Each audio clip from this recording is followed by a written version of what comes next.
ప్రభువైన యేసుక్రీస్తు వారి అతి శ్రేష్టమైన నామమున ఈ సాయంకాలమున ఈ సమయంలో మీ ముందుకు వచ్చి దేవుని మాటలు అందించడానికి ప్రభు మాకు ఇచ్చిన శ్రేష్టమైన సమయాన్ని బట్టి దేవునికి స్తోత్రాలు.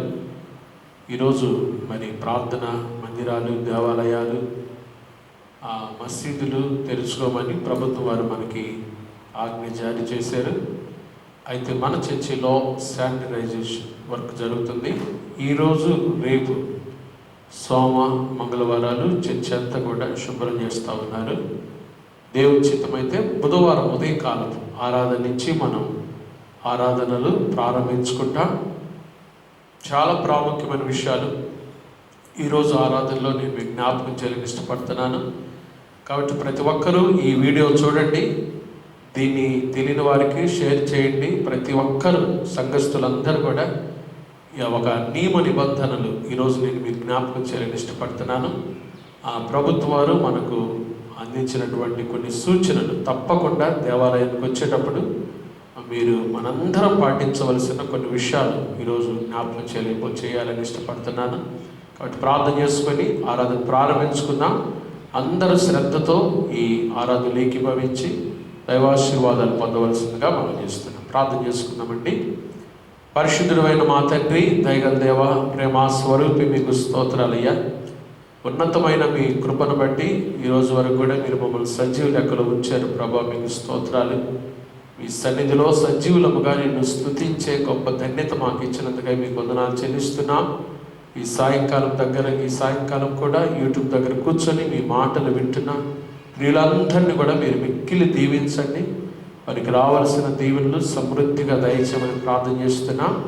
ఈ ఆరాధన అంతటి ద్వారా మీ నామానికి మహిమ తెచ్చుకున్నామని యేసుక్రీస్తు ప్రభువారి పరిశుద్ధ నామమున ప్రార్థిస్తున్నాము తండ్రి, ఆమేన్. పాట పాడుకుందామండి.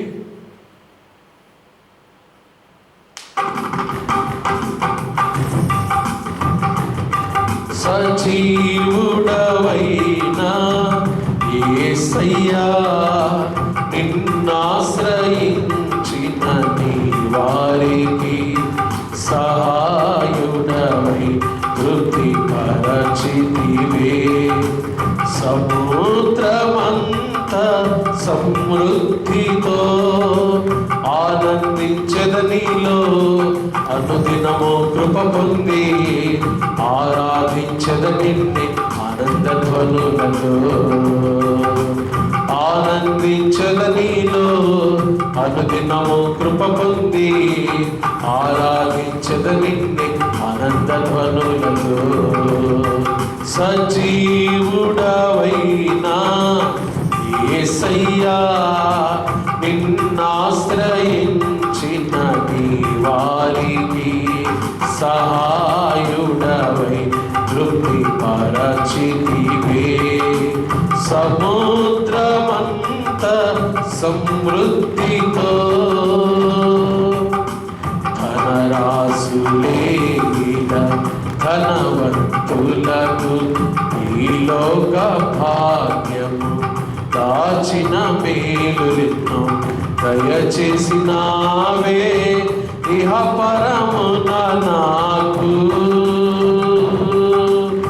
ధనరాశులేల ధనవంతులకు ఈలోక భాగ్యము దాచిన మేలులెన్నో దయచేసినావే. ఇహ పరమున నాకు శ్రమల మార్గమును నిరీక్షణ ద్వారముగా చేసితివే. శ్రేష్టమైనని వాగ్దానములతో శ్రమల మార్గమును నిరీక్షణ ద్వారముగా చేసితివే. శ్రేష్టమైనని వాగ్దానములతో సజీవుడవైనా యేసయ్యా, నిన్నాశ్రయించిన నీ వారికి సహాయుడవై తృప్తిపరచితివే. సముద్రమంత సమృద్ధితో ఆనంది ఆనందించద నీలో అనుదినము కృప పొంది ఆరాధించద నిన్నే ఆనంద ధ్వనులతో ఆనందించద నీలో అనుదినము కృప పొంది ఆరాధించద నిన్నే ఆనంద ధ్వనులతో సజీవుడవైనా యేసయ్యా క్షేమమునందుటై సర్వజనులకు ప్రయాసగా మారి క్షేమాధారము నీవై దీర్ఘాయువుతో సంతృప్తి పరతువు నన్ను క్షేమమునందుటై సర్వజనులకు ప్రయాసగా మారి క్షేమాధారము నీవై దీర్ఘాయువుతో సంతృప్తి పరతువు నన్ను నిత్య నిబంధనగా నీ వాత్సల్యమును చూపితివే నిత్యమైన నీ సత్యవాక్యముతో నిత్య నిబంధనగా నీ వాత్సల్యమును చూపితివే నిత్యమైన నీ సత్యవాక్యముతో సజీవుడవైనా యేసయ్యా నిన్నాశ్రయించిన నీ వారికి సహాయుడవై తృప్తి పరచుతివే సముద్రమంత సమృద్ధితో సజీవుడవైనా యేసయ్యా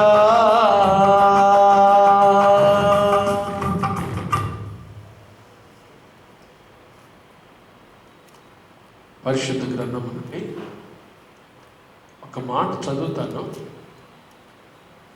ఇది చాలా క్లుప్తంగానే నేను జ్ఞాపకం చేస్తాను. నిశ్చితమైతే ఇది ఆదివారం ఆరాధనలో చాలా డీటెయిల్గా వివరంగా గుర్తు చేస్తాను మీకు. ఎందుకంటే చాలా ప్రాముఖ్యమైనటువంటి విషయాలు. ప్రసంగి గ్రంథం 5వ అధ్యాయము మొదటి 7 వచనాలు చదువుకోవాలి. మొదటి వచనం నేను చదువుతున్నాను. నీవు దేవుని మందిరమునకు పోవునప్పుడు నీ ప్రవర్తన జాగ్రత్తగా చూసుకున్నాము. ప్రసంగి గ్రంథము 5వ అధ్యాయం మొదటి వచనం. నీవు దేవుని మందిరమునకు పోవునప్పుడు నీ ప్రవర్తన జాగ్రత్తగా చూసుకున్నాము. ప్రవర్తన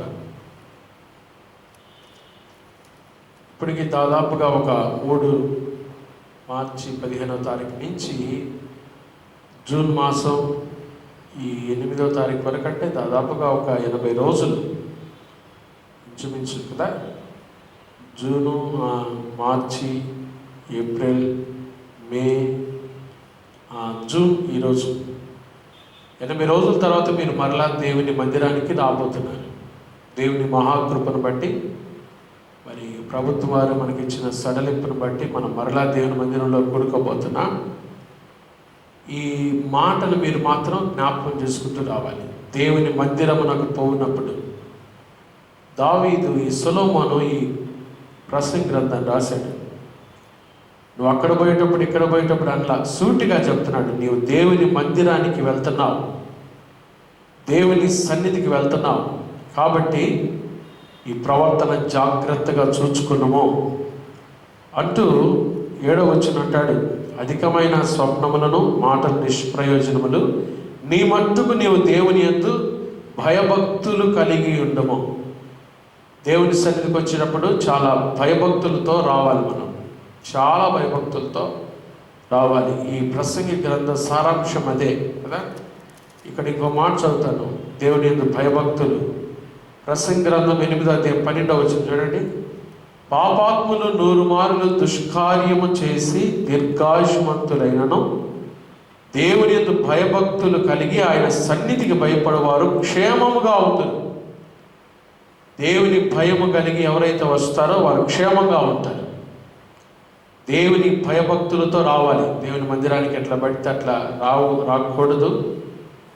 మనకి చాలా విషయాలు ఈ సమయంలో ప్రభుత్వం వారు జ్ఞాపకం చేశారు. చాలా ప్రాముఖ్యమైన విషయాలు చెప్తున్నాను, నోట్ చేసుకోండి. ఇవి మాత్రం మీరు ఖచ్చితంగా పాటించాలి. ఖచ్చితం అంటే ఖచ్చితం. దేవుని సన్నిధికి వచ్చేటప్పుడు ఇవి పాటిస్తేనే మీరు దేవుని మందిరంలోకి రావాలి.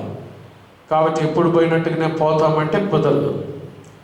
మీరు వచ్చేటప్పుడు చర్చి లోపల సీటింగ్ వేసి ఉంటుంది, గమనించండి. ముందుగా ఎక్కడ చైర్స్ వేసారో, ఎక్కడ బల్లలు వేసారో, మార్కింగ్ ఎక్కడ పెట్టి మీకు చైర్స్ వేసారో అక్కడే కూర్చోవాలి అంతే. కుర్చీలు మేము జరిపి కూర్చుంటామండి అంటే మాత్రం అది నేరం. చెప్తున్నాను, మరలా జ్ఞాపకం చేస్తున్నాను. మీరు చర్చిలోకి వచ్చినప్పుడు మీకు మార్కింగ్ చైర్స్ అన్నీ చక్కగా మనకిచ్చిన ఆంక్షల ప్రకారం చర్చిలో చైర్స్ బల్లలన్నీ కూడా వేసి పెట్టారు.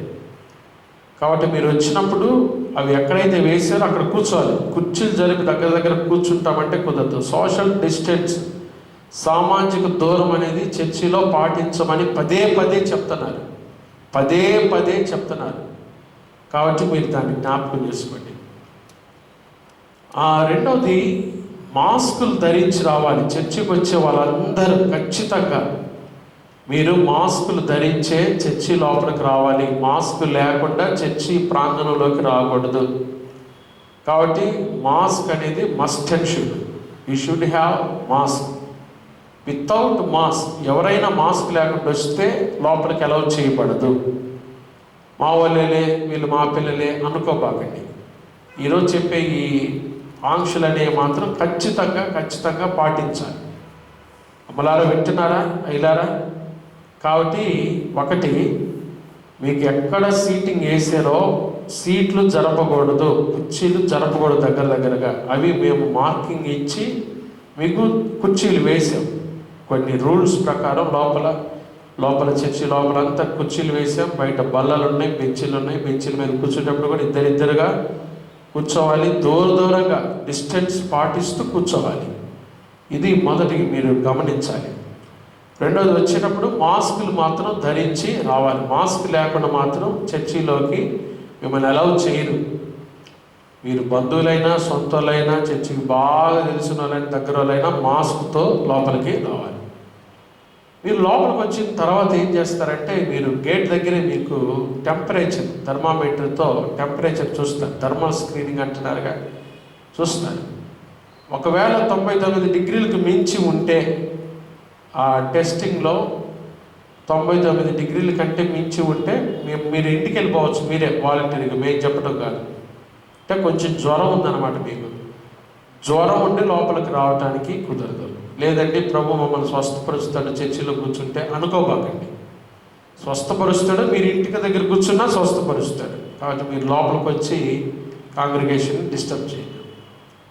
తర్వాత మీరు చర్చికి వచ్చిన తర్వాత ఒక్కొక్క ఇంటి వారు శానిటైజర్తో వస్తే బాగుంటుంది.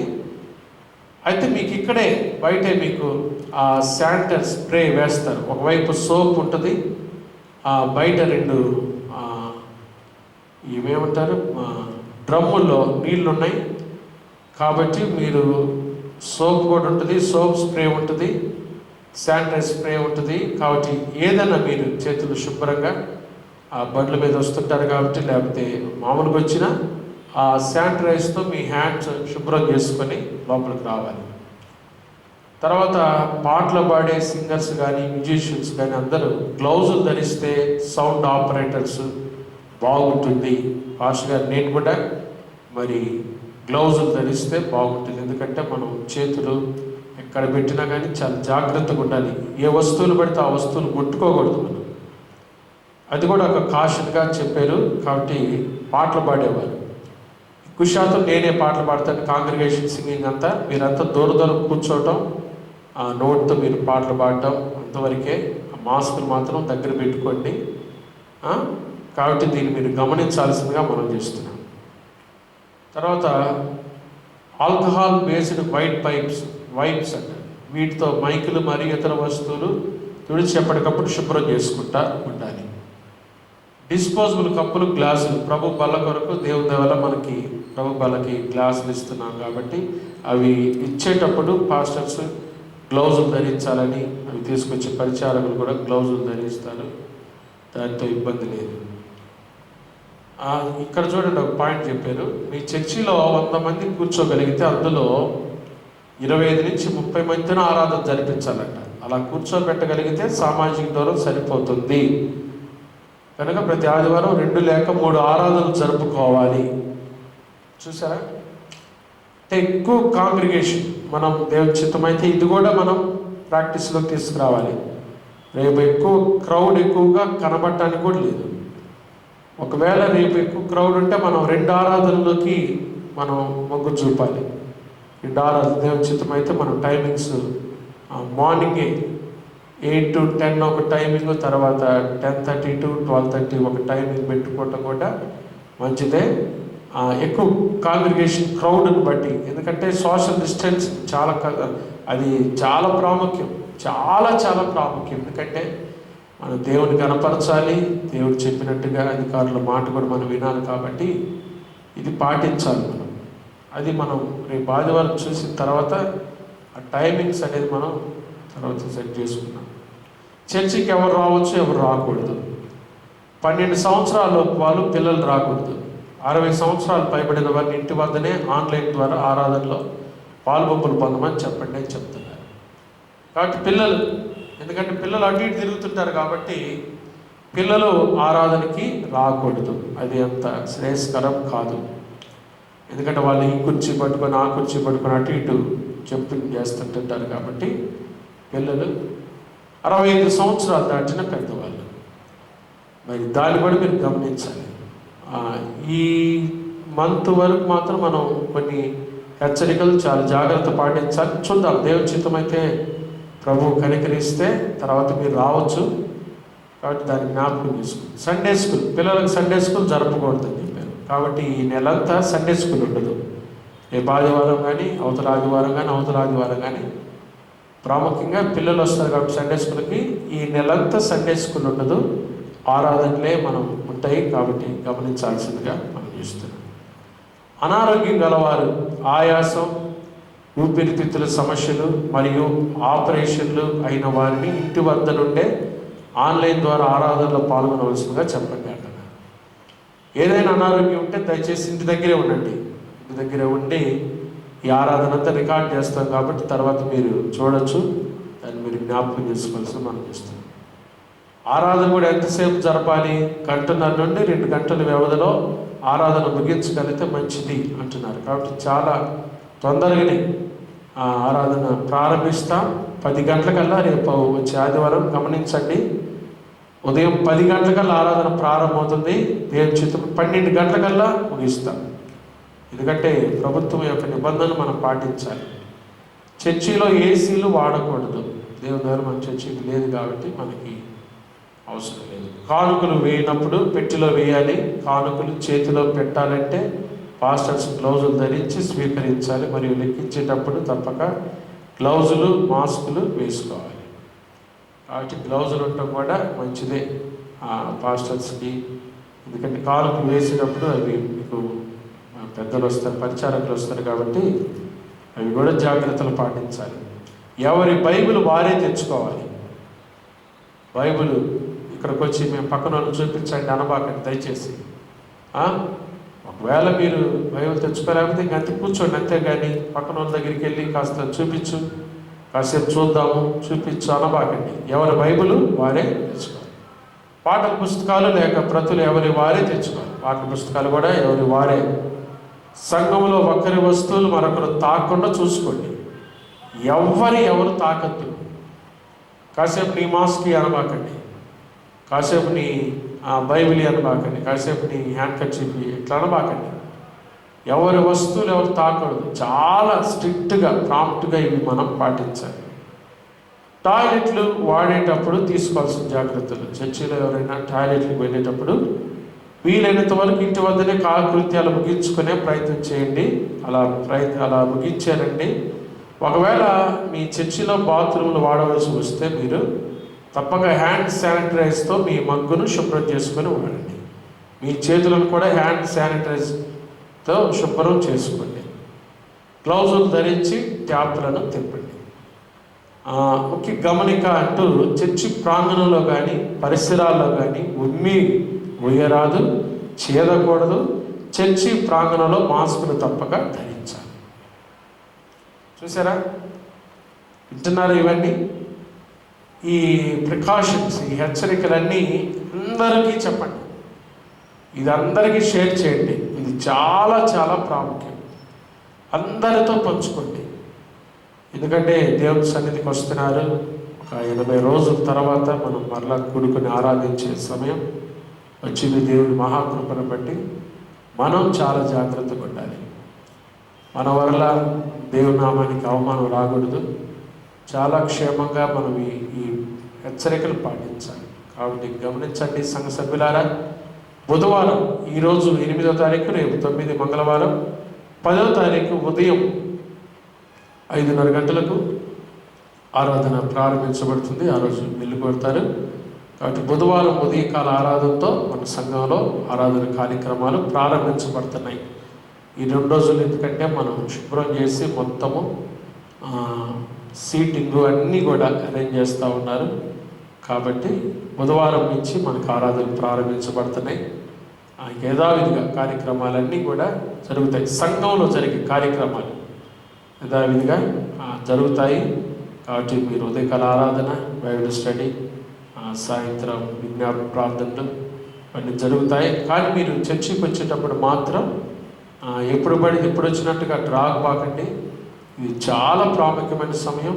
ఈ మాసం, వచ్చే మాసం ఆగస్టు వరకు కూడా మనం చాలా జాగ్రత్తలు పాటించాలి. మనల్ని మనం స్వీయ నియంత్రణ చేసుకోవాలి. సెల్ఫ్ డిసిప్లిన్ చాలా చాలా ప్రాముఖ్యం. ఇది ఈ వ్యాధి చాలా భయంకరమైంది. తుమ్మితే ఆ పక్కనున్న వాడికి, ఎంత దూరంలో ఉన్న వాడికి ఎవరికైనా రావచ్చు. కాబట్టి చాలా జాగ్రత్తలు మనం పాటించాలి. ప్రార్థనాపూర్వకంగా రండి, భక్తితో రండి.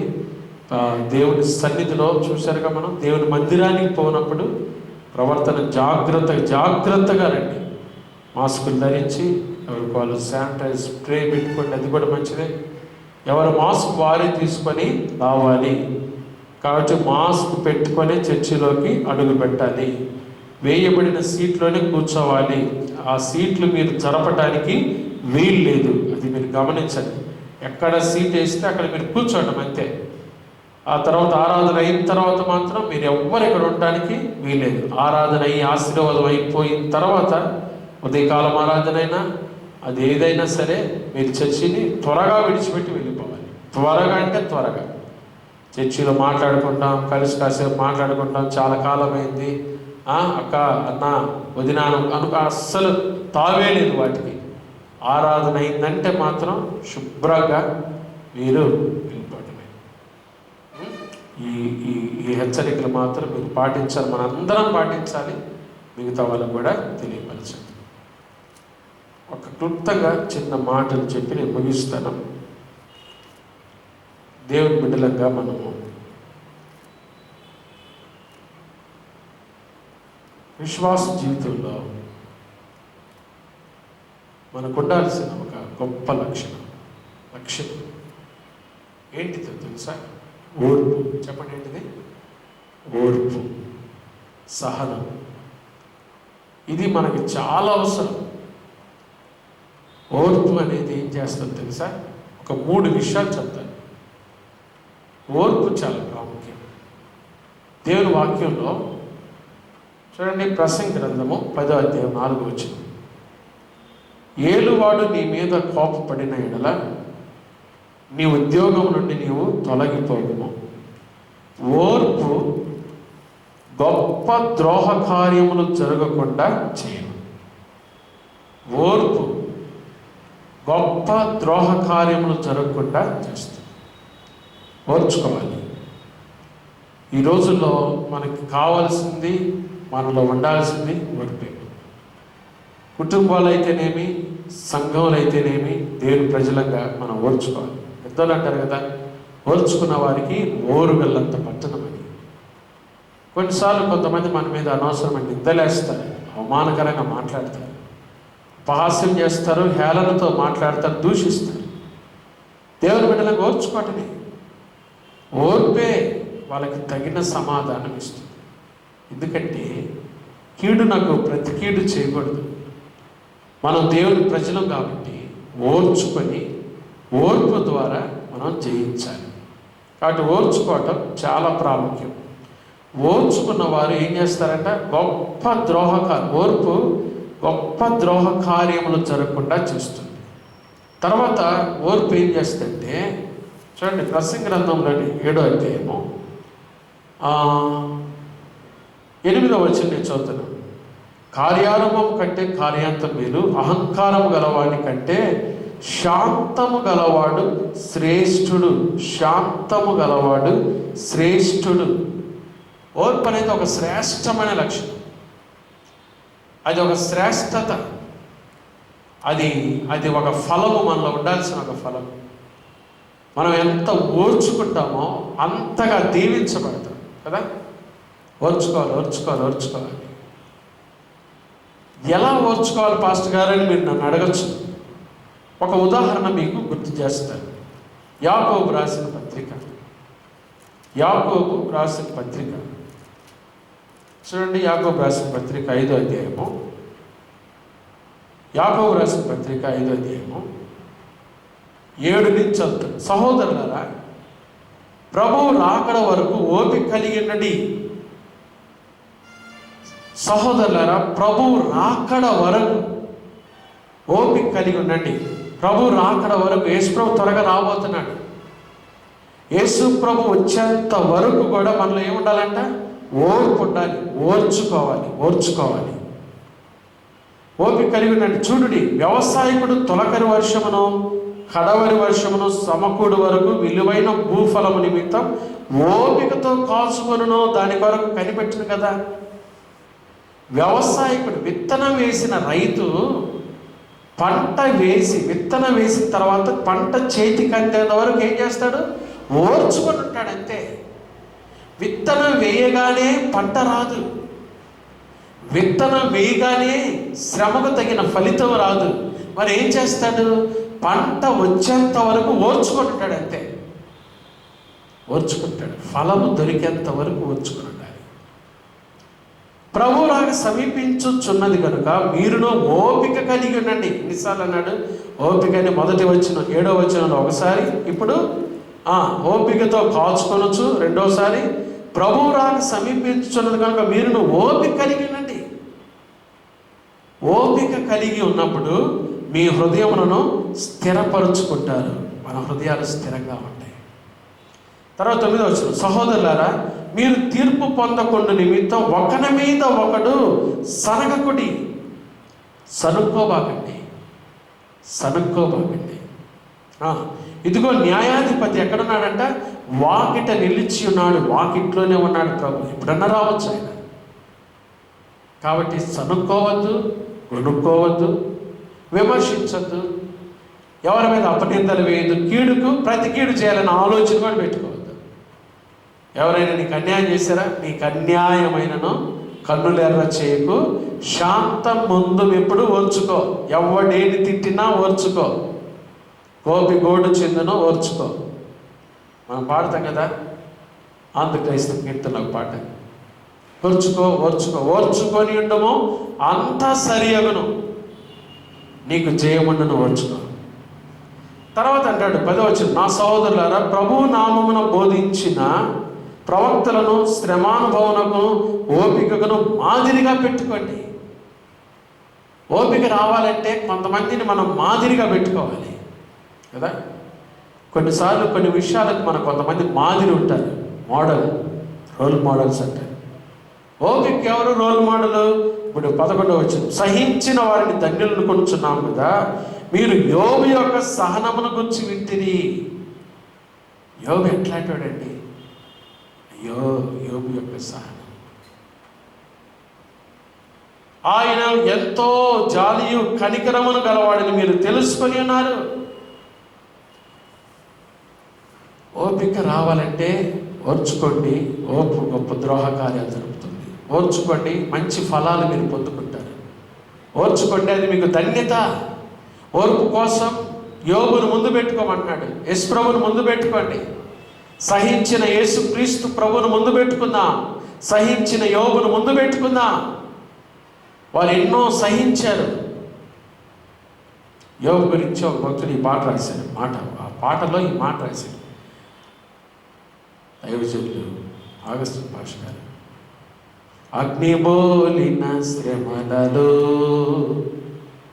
అగ్నిబోలిన శ్రమలలో యోబుకు కలిగే దేవుని దర్శనం, కలుగును ఈ అనుభవం.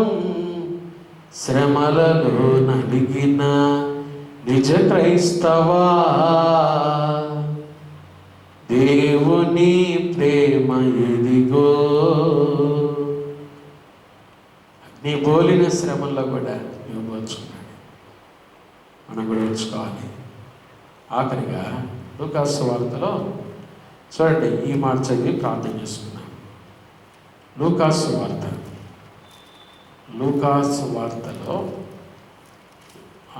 21వ వచనం 19వ వాక్యం. మీరు మీ ఓర్పు చేత మీ ప్రాణాలు తగ్గించుకుంటారు.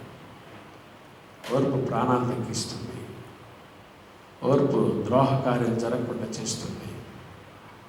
ఓర్పు ఫలాన్ని ఇస్తుంది. 9 మాసాలు తల్లి ఓర్చుకుంటుంది. ఎందుకంటే గర్భఫలం కోసం. వ్యవసాయకుడు, రైతు ఓర్చుకుంటాడు. ఓపికతో కనిపెట్టుకుంటాడు. ఆ ఓపిక దేనికోసం? భూఫలం కోసం. దేవుని బిడ్డలుగా శ్రమలో మనం కూడా ఓర్చుకోవాలి. దేనికోసం? ఆత్మీయ ఫలాల కోసం. మనలో ఫలాలు రావాలంటే ఓర్చుకోవాలి. ఎంత ఓర్చుకుంటామో. తిట్టినా ఓర్చుకోండి. ఎవరైనా మీ మీద నిందలేసినా ఓర్చుకోండి. మనుషులు కదండి మాట్లాడుతుంటారు. తెలియక మాట్లాడతారు, తెలిసి మాట్లాడతారు కొంతమంది. అయినా ఓర్చుకోవాలి. దేవుని బిడ్డలుగా మనం ఓర్పు ఆశీర్వాదాలు ఇస్తుంది. ఎంత ఓర్చుకున్నాడో యోసేపు అంతగా దీవించబడ్డాడు. ఎంత ఓర్చుకున్నాడు దానియేలు, అంతగా దీవించబడ్డాడు. యోబు ఎంత ఓర్చుకున్నాడో రెట్టింపు ఆశీర్వాదాల పాత్రుడు. ఈ సాయంకాలం ఈ టీవీ కార్యక్రమం చూస్తున్న మీ అందరినీ, మనందరినీ ఓర్పు ద్వారా దేవుడు గొప్పగా ఆశీర్వదించునుగాక. ఈరోజే ఆయన మీ జీవితాల అద్భుత కార్యాలు జరుగుటకు ఆజ్ఞను బయలుదేరి చేయునుగాక. ఆమేన్. ప్రార్థన చేసుకుందాం. పరిశుద్ధుడైన మా తండ్రి, దయగల దేవా, ఈ సాయంకాలం విన్న ఈ మాటలు మా హృదయాంతరంగంలోకి తీసుకొని వాక్యానుసారంగా మేము జీవించడం కృప దయచేయండి. అయ్యా, మేము అనేక సార్లు తొందరపడతాం. అవును ప్రభా, అవివేకంగా మాట్లాడేస్తాం. ఓర్చుకోలేక తొందరపడతాను. ప్రతి విషయంలో కూడా మేము ఓర్చుకొని కనిపెట్టుకొని మేము జీవించడానికి సహాయం దయచేయండి. దేవుని మందిరానికి పోయేటప్పుడు మేము ఎలా ఉండాలో లాక్డౌన్ అయిపోయిందండి. దేవుని కృపను బట్టి కొన్ని సడలింపులు వచ్చినాయి. ప్రభుత్వం వారు జారీ చేశారు. బుధవారం ఉదయకాలం ఆరాధనించి మా బిడ్డలు సన్నిధికి రాబోతున్నారు ఆశతో. వచ్చేటప్పుడు ఆదివారం ఆరాధనలో కూర్చునేటప్పుడు ఏ విధంగా రావాలి, ఎలా రావాలి అనే కొన్ని హెచ్చరికలు ఈ సాయంకాలం మేము విన్నాం. ఈ మాటలు సంఘస్థులందరూ ఒకరినొకరు షేర్ చేసుకొని జాగ్రత్తలు పాటించి ప్రభా మీ సన్నిధికి రావటానికి కృప దయచేయమని, పరిశుద్ధాత్మదేవా మీరు మా మధ్యలో ఉండే కార్యాలు జరిగించి మహిమ పొందమని యేసు నామమున ప్రార్థిస్తున్నాము తండ్రి. ఆమేన్. త్రియేక దేవుని ప్రేమ, కృప, సమాధానాలు ఈ టీవీ కార్యక్రమం చూస్తున్న ప్రతి బిడ్డకు, సంఘమంతరికి ఇప్పుడేళ్ళ ప్రభు రాకడ పర్యంతం తోడైనను గాక. ఆమేన్. God bless you.